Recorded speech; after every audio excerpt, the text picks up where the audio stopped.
Bapak Ibu, saya buka dengan pantun. Berlindung ke Tanjung Pinang, naik kapal selam, nunggunya di pinggir dermaga. Ketika ada yang mengucap salam, harap dijawab dengan lantang dan bertenaga. Selamat siang Bapak Ibu, terima kasih telah datang di acara kami dalam diseminasi budaya positif CGP Angkatan 9. Namo Buddhaya. Namo Buddhaya. Perkenalkan, saya adalah CGP Angkatan 9 dari SMA Budi Dharma.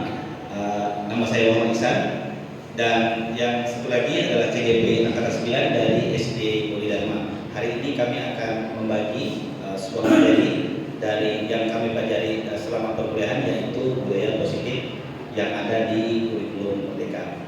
Agar tidak memperlama waktu lagi, marilah kita sambut dengan meriah CGP kita dari SD Budi Dharma untuk menyampaikan materi ini. Untuk Bu Ica, saya persilakan. Terima kasih Pak Ihsan. Pak Ihsan boleh di sebelah sini.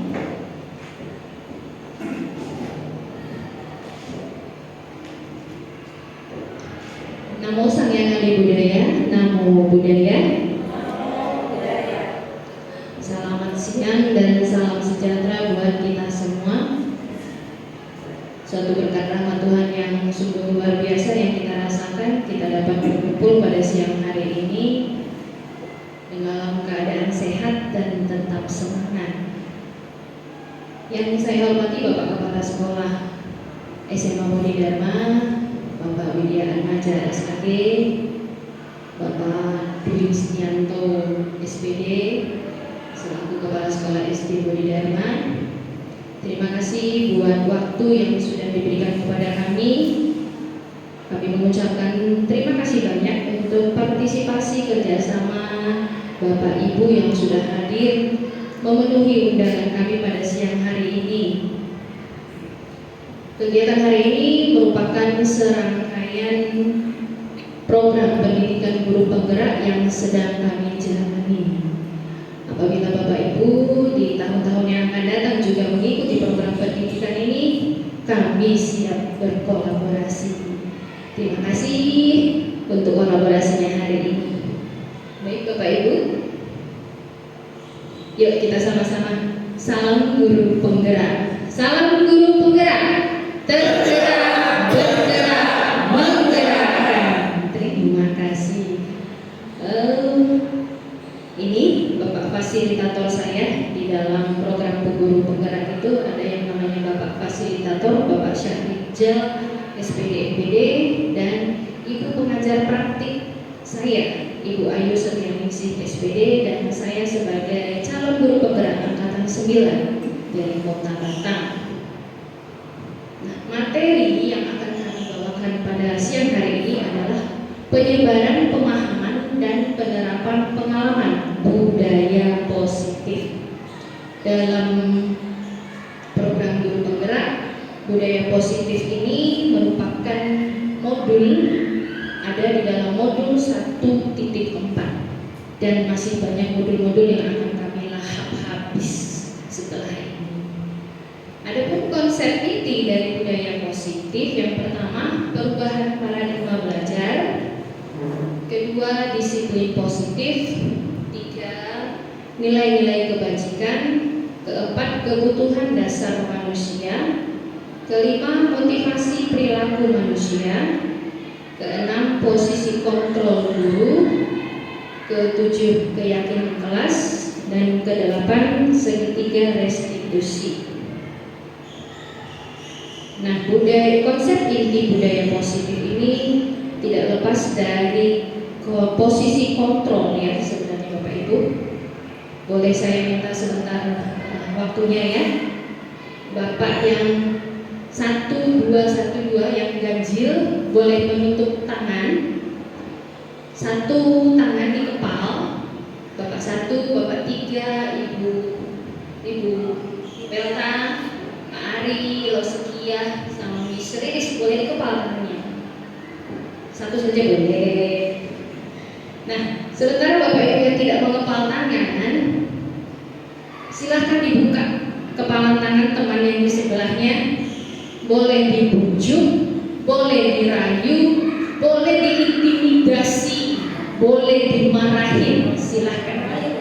Sampai kepala tangan tersebut terbuka. Terserah, Bapak Saka boleh buka siapa saja. Sampai dimarahin boleh, diketok-ketok, dibujuk rayu, bisa. Ada. Pak Saka siapa ini? Pak Karno, tolong diketok. Pak Saka silakan. Bujuk salah satunya. Tidak bisa? Tidak bisa Pak Ari? Bu Yaya bisa bujuk juga lo setia? Tidak bisa. Coba dibujuk. Mungkin ada yang mau bujukannya dengan makanan. Ada yang bisa? Tidak ada yang bisa. Oh bisa. Ya, terima kasih. Nah, dari kegiatan tersebut kita dapat mengambil suatu pelajaran bahwa kita di posisi kontrol tersebut, ya, kita bisa membuka tangan tersebut atas rayuan, bujukan, intimidasi, bahkan marahan, ya. Karena dimarah atau dibujuk-bujuk, ayolah buka, ini ada makanan nih. Jadi posisi kontrol tersebut itulah kita sebagai guru. Kita mau membukanya atau kita tetap memegangnya, mengepalnya, walaupun apapun yang terjadi, itu adalah di kontrol guru tersebut. Ya Bapak Ibu, itu sebagai pembuka. Yang pertama materi kita adalah pembelajaran dengan paradigma baru. Pembelajaran dengan paradigma baru merupakan pembelajaran yang berorientasi pada penguatan kompetensi dan pengembangan karakter sesuai dengan dimensi profil pelajar Pancasila. Seperti yang kita sudah ketahui, ya, profil pelajar Pancasila ada 6. Coba Bu Rini satu. Profil pelajar Pancasila: beriman, bertakwa kepada Tuhan Yang Maha Esa dan berakhlak. Kedua Bu Yaya, mandiri. Ketiga husnul, benar kritis. Keempat Bu Dwi, kreatif. Kelima Pak Ari, bergotong royong. Keenam Iswelta, berkebinekaan global. Nah, pembelajaran dengan paradigma baru tersebut dengan konsep merdeka belajar, di mana guru dan murid mempunyai kebebasan berinovasi dalam kegiatan belajar mengajar. Kemudian siswa belajar melalui proyek-proyek nyata. Ini sudah banyak, ya, kita terapkan di sekolah kita, mulai dari tingkat rendah sampai ke tingkat yang lebih tinggi. Apabila kita melakukan pembelajaran dengan berbasis proyek, wow, murid-murid sangat senang. Katanya sambil main-main kalau yang SD, ya. Berbasis proyek, berpikir kritis dan pemecahan masalah.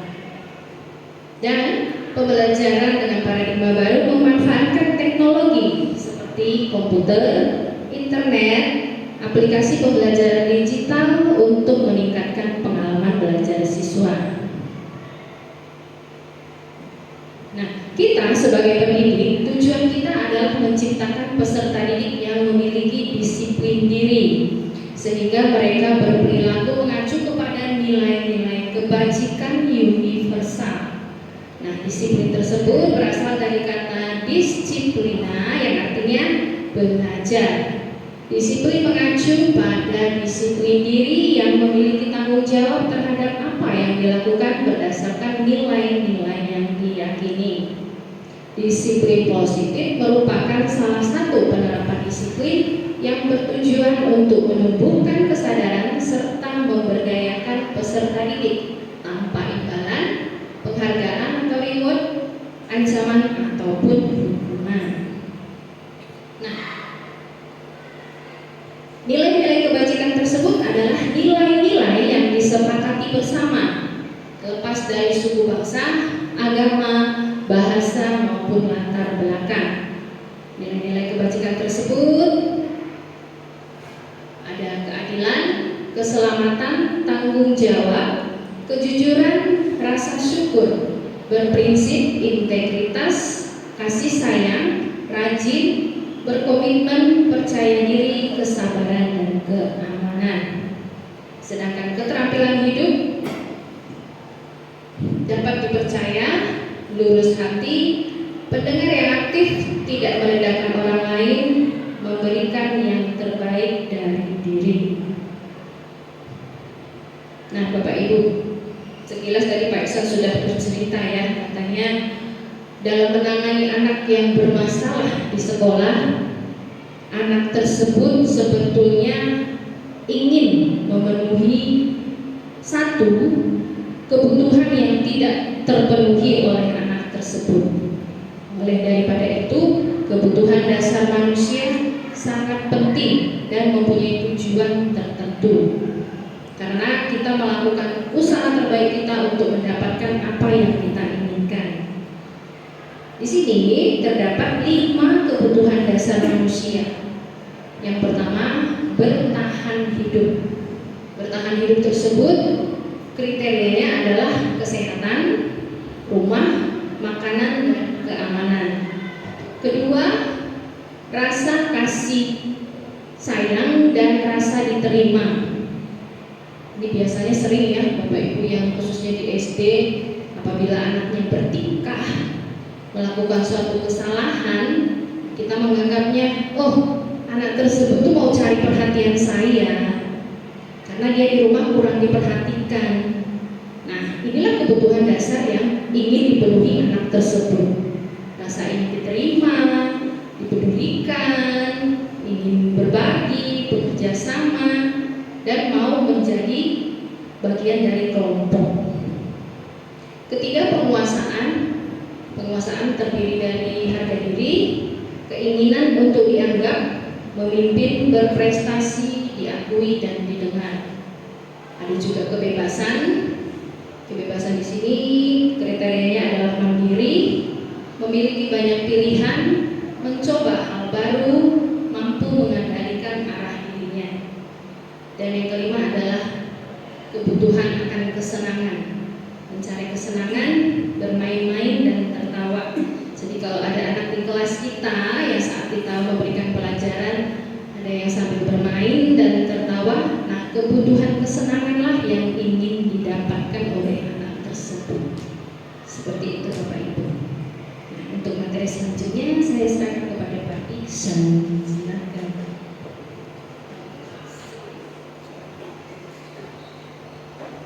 Oke, terima kasih Bu Ijen. Kita speaking bentar ya. Asik. Masing-masing pegang hati ini simpelnya nggak ada repot. Mungkin sudah pernah ya, sudah pernah ada yang ngelakuin. Jadi yang di sebelah di sini itu jika saya di sebelah sana buat maka saya. Jadi misalnya contoh sebelah kiri bilang jika saya presiden, sebelah sana maka saya apa. Jadi kita tolong sekarang Bapak Ibu dalam waktu 20 detik tulis di HP-nya jika saya apa. Mungkin kita jika saya Putri Indonesia, sebelah sana maka saya apa. 3, 2, 1. Hari dipikir itu maka saya. Tapi nggak boleh diganti ya. Oke. Jika saya maka saya.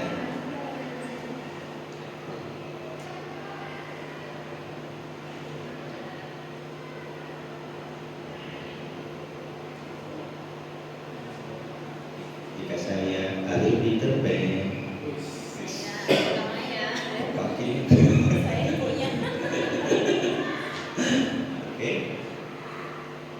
Oke, done. Oke, kita coba dari wisata dulu. Oke, ya. Kita mulai. Sebut yang baru saja. Jika saya 1, 2, 3. Jika saya capek, Maka Bapak berbagi dan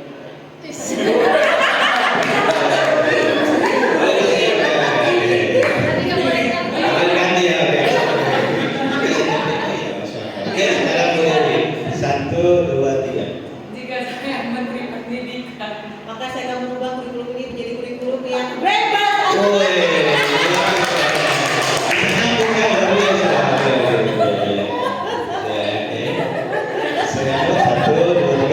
Jika saya kurus.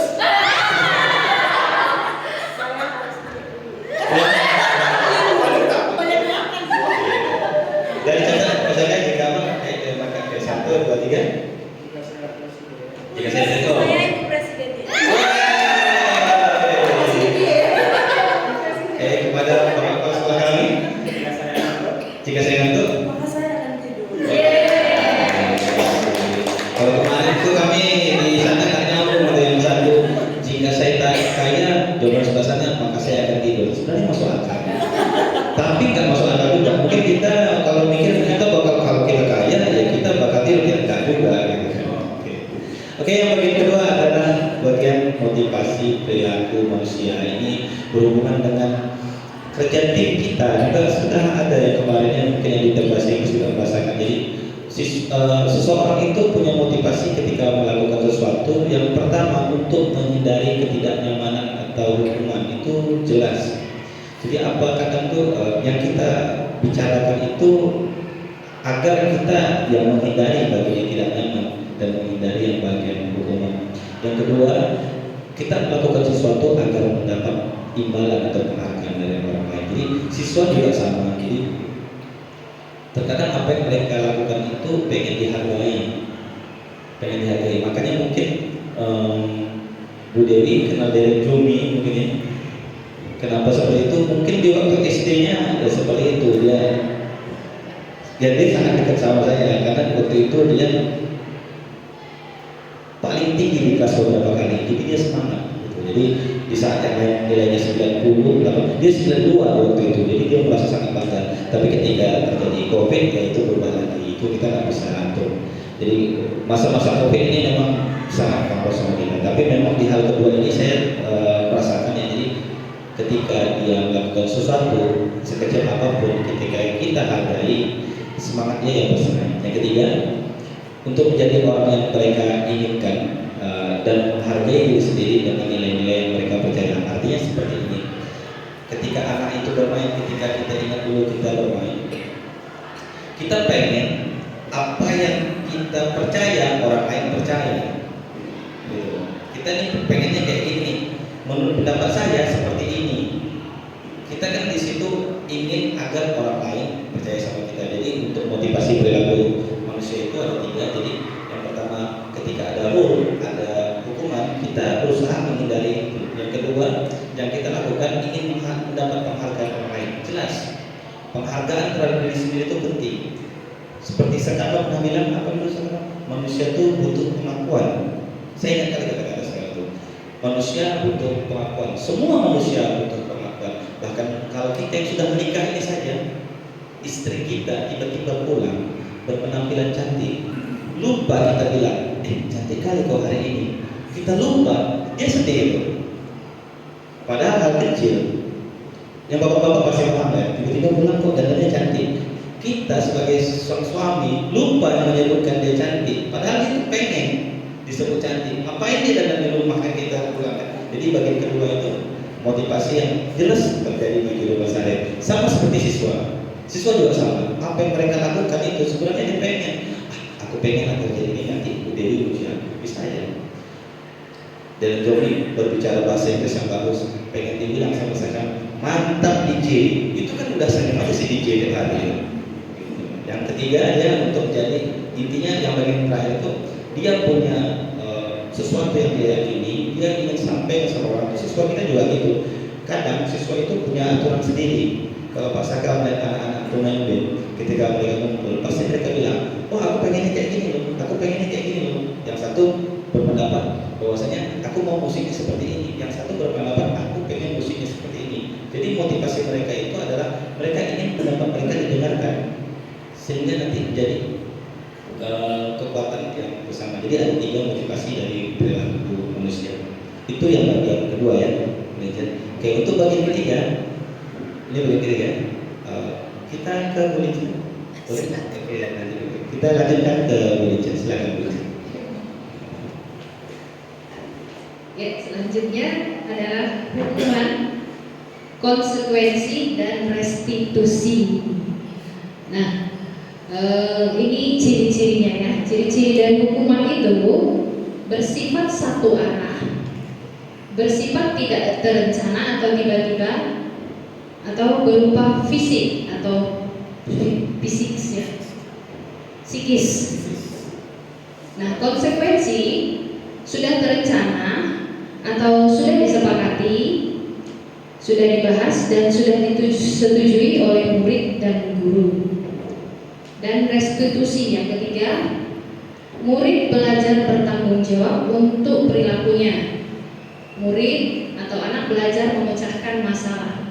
Nah, Bapak Ibu, di dalam pembelajaran kita sehari-hari yang mana kita sudah terapkan? Apakah hukuman, konsekuensi, atau restitusi? Yo, jujur nih, yang lebih banyak dilakukan. Contohnya kalau tiba-tiba nih kita mau upacara, kita udah berbaris di lapangan, anak nggak pakai atribut, udah kamu sana berdiri sana. Nah, itu termasuk hukuman, konsekuensi, atau restitusi? Ada yang bisa berpendapat? Hukuman ya, dan kita sering menerapkannya, tidak terencana, tiba-tiba, dan bisa berupa hukuman fisik. Nah, yang terbaik yang harus kita lakukan menurut saya dan berdasarkan modul yang sudah kami pelajari, yang terbaik itu adalah restitusi. Jadi murid itu belajar untuk bertanggung jawab untuk perilakunya. Kita tidak bisa bilang, oh anak ini bermasalah. Memang banyak anak yang melakukan kesalahan di sekolah. Nah, apabila anak tersebut melakukan kesalahan, anak tersebut harus bertanggung jawab atas perilakunya. Dan anak tersebut juga punya solusi untuk memecahkan masalahnya. Kita lanjut. Nah, di sini ada 5 posisi kontrol guru. Nah, yang pertama sebagai penghukum, kedua pembuat rasa bersalah, ketiga teman, keempat pemantau, dan kelima manajer. Bapak Ibu di posisi yang mana nih kira-kira? Belum tahu ya. Kalau penghukum ya dulu saya sering, paling banyak kayaknya dari kelima ini saya sering melakukan yang 4, mulai dari penghukum, rasa bersalah, teman, pemantau. Nah, kita lihat ya, Bapak Ibu ada di posisi yang mana. Ini contoh dari satu kasus apabila siswa datang terlambat ke sekolah. Kalau saya sebagai penghukum, saya akan bilang ke anak tersebut, lari lapangan 5 kali putaran. Jelas ya, di situ saya sebagai penghukum secara fisik dan tidak terencana dan tidak saling menyetujui. Anak tersebut saya tidak mau tahu gitu, mau dia setuju atau tidak, yang penting dia lakukan apa yang saya katakan. Itu saya sebagai penghukum. Nah, apabila saya membuat rasa bersalah, saya akan ngomong begini ke anak tersebut. Berapa kali ibu sudah bilang ke kamu, kamu selalu saja kecewakan ibu. Pernah nggak Bapak Ibu lakukan seperti itu? Seringnya.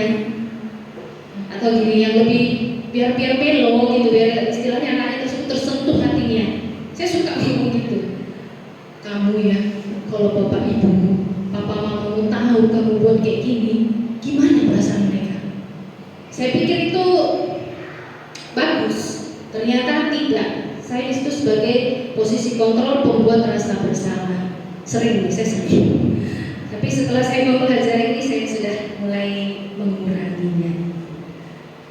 Nah, apabila saya sebagai posisi kontrol teman, saya akan katakan begini ke anak tersebut. Ayo dong, ikuti aturan di sekolah. Tolong bantu ibu sekali ini aja. Ya, tidak apa-apa, lain kali jangan sampai berbuat seperti itu lagi.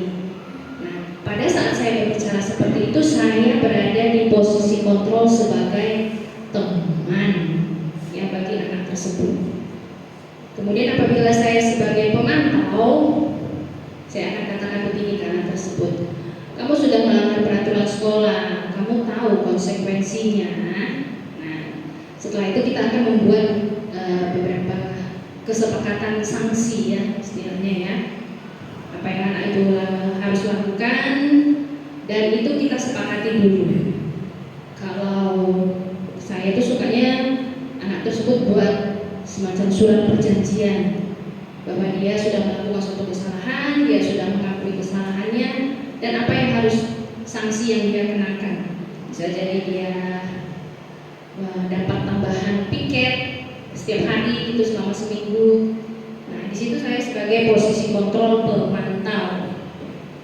Nah, apabila saya sebagai posisi manajer di sekelas ya saya akan katakan seperti ini kan tersebut. Apakah kamu tahu kesalahanmu? Kira-kira bagaimana kamu memperbaiki kesalahanmu? Nah, disitulah saya sebagai posisi kontrol manajer. Dan menurut para ahli ya Pak ya, posisi manajer lah yang sangat ideal yang harus kita terapkan di sekolah. Untuk Jomi tadi cocok. Saya kurang apa. Saya masih mempelajari dan menerapkannya ya ke anak-anak yang memang punya ya itulah ya. Saya harus seperti itu. Kamu tahu nak kesalahanmu nak. Aduh, saya harus belajar banyak nih. Nah, lanjut. Terima kasih Bu Lica. Nah, ini sebenarnya menyambung dari yang posisi manajer tadi. Apakah guru kita sudah melakukan? Pernah, bahkan ikut CGP? Tidak. Nah, ada satu kasus di sekolah kita, seorang itu menyontek. Dia menyontek dengan cara gimana sih? Dia ngambil jawaban temannya. Nah, di posisi itu dia tidak mengaku. Cuman kekurangannya itu ada beberapa kekurangan kalau secara teoritis. Jadi kayak ada hal yang memang harus dilakukan terlebih dahulu baru ke sana. Jadi anak itu menyontek ya di SMA kelas 11. Jadi kita nggak hukum ya, kita nggak hukum. Sekarang juga yang kasus ya ditanya dulu bagaimana bertanya sampai dia mengaku, tapi harus dia mengaku sendiri. Ketika dia sudah mengaku, baru ditanya, kira-kira kamu tahu nggak kamu ini salah? Saya tahu saya salah. Baru dijelaskan yang panjang lebar, baru ditanya, kira-kira kamu konsekuensi yang mau kamu lakukan apa? Dia yang sebutkan saya mau seperti ini, saya mau seperti ini, saya mau seperti ini. Jadi sebenarnya mayoritas guru kita kalau saya perhatikan semuanya sudah melakukan 1 kali, 2 kali, 3 kali. Tapi kadang di kondisi tertentu ya, karena memang kita dididik dari yang dulunya sistemnya penghukum. Tadi push up saya sering push up. Nilai 3 sit up seperti itu kan. Mungkin kita mikirnya itu yang terbaik, ternyata tidak. Tapi dalam pembentukan yang seperti tadi manajerial, kita harus buat dulu keyakinan. Keyakinan itu seperti apa? Artinya keyakinan itu kesepakatan yang sudah kita buat bersama di dalam kelas. Contoh, gimana saya cara mengcover anak supaya tidak nyontek di kelas? Saya sudah lakukan. Apakah berhasil? Berhasil memang. Saya lakukan di satu kelas jadi sistemnya gini. Tapi nggak tahu dari mereka sedih atau tidak ya. Kita berkesepakatan bahwasanya kalian boleh nyontek, tapi nilainya dibagi 2. Kita buat di depan, yakin itu oke, deal. Sebenarnya nggak semua deal, tapi 60% deal, oke, deal ya. Okay. Ketika di hari itu si Dennis kelas 12 memberikan jawabannya ke temannya, dia bisa mengerjakan. Jadi Dennis itu sebenarnya anaknya bagus kalau mau fokus, tapi karena anak estetik ini harus capek, memang sangat capek. Jadi mungkin kalau saya awal-awal masuk itu masih 100%, mungkin anak-anak bilang, wah sama Pak Iksan enak nih. Iya, karena saya bisa 100%, masih bisa saya keliling. Tanya jawab yang saya berapa dari awal-awal. Karena saya masih 100%, itulah kekurangan kita. Makin bulan drop, nanti timbul naik lagi 100%. Jadi dia memberikan soal sama temannya, oke, Dennis kamu 100, saya bagi 2 ya sama si Septrianto. Terus dia diam, terus matanya berlinang. Tapi dia nggak bisa memberikan argumen karena itu udah kesepakatan kita di awal. Kesepakatan itulah yang dia nanti mengikat diri dia sendiri. kesepakatan itu dari dirinya sendiri, mengikat dirinya sendiri, artinya dia nggak bisa tolak dong, karena omongan dia. Di pertemuan selanjutnya apakah dia melakukan hal itu lagi? Enggak. Tapi memang di awal kita harus tunjukkan, oh ya kita buat kesepakatan keras, mau kayak gimana? Kalau ulangan harus begini, begini, begini. Kalian setuju? Gimana? Saya tanya nih, bagaimana kalau ada seseorang nyontek? Apa kira-kira konsekuensi yang bagus? Kasih 0 Pak, kan terlalu ekstrim. Kalau 0 itu terlalu ekstrim kan, biasanya itu jatuhnya ke hukuman. Oke, gini aja, boleh nyontek, tapi nilai dibagi 2. Kalau 3 yang kerjasama nilai dibagi 3, diambil nilai tertinggi. Jangan gitu loh Pak. Setuju kan kira-kira? Setuju. Berhasil, jadi berhasil. Tapi memang susahnya itu kalau anak-anak kita ini namanya siswa yang peserta didik, tiap hari yang kita tunjukkan, setiap PH ini keyakinan kelas kita loh. Oh iya, tiap hari setiap PH ini keyakinan kelas kita loh. Ya. Jadi saya buat seperti itu di anak SMA dan memang ternyata memang mereka tak ngerti lagi. Saya bilang sama siswa kami, ini sesuai dengan kurikulum mereka, kita nggak masalah nilai itu 2, 3, 4 nggak masalah. 2, 3, 4, 5 itu nggak masalah. Yang jangan tuh 0. 0 itu berarti tidak ada usaha. Kalau di 2, 3, 4 ya udah nggak apa-apa, kan kita bisa bantu. Yang penting sikapnya baik seperti itu. Jadi pembentukan keyakinan kelas itu yang pertama nanti cara buatnya kita buat sifatnya abstrak dulu. Jadi anak-anak tuh kasih dulu kesempatan. Mau peraturan kelas gimana? Jangan ribut, itu kan abstrak aja. Jangan ribut. Yang kedua, misalnya kedua gimana? Kalau nyontek. Nanti itu bentuknya abstrak. Setelah selesai abstraknya, masuk berupa pernyataan universal, baru diubah ke pernyataan positif. Artinya jangan ribut apa? Nanti diubah ke pernyataan universal. Dalam pembelajaran, siswa harus tenang. Baru diubah ke pernyataan positif lagi.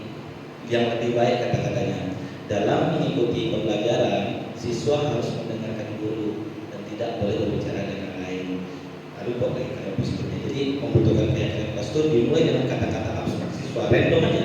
Jangan ribut, jangan begini, jangan makan, jangan main balon. Nah ini sekarang anak-anak jangan main balon nih. Saya berarti mereka beli balon dan jangan kita pakai jiko atau balon. Nah, iya balonnya begini. Tapi mereka nggak pakai ini, mereka pakai tangan, ya kan?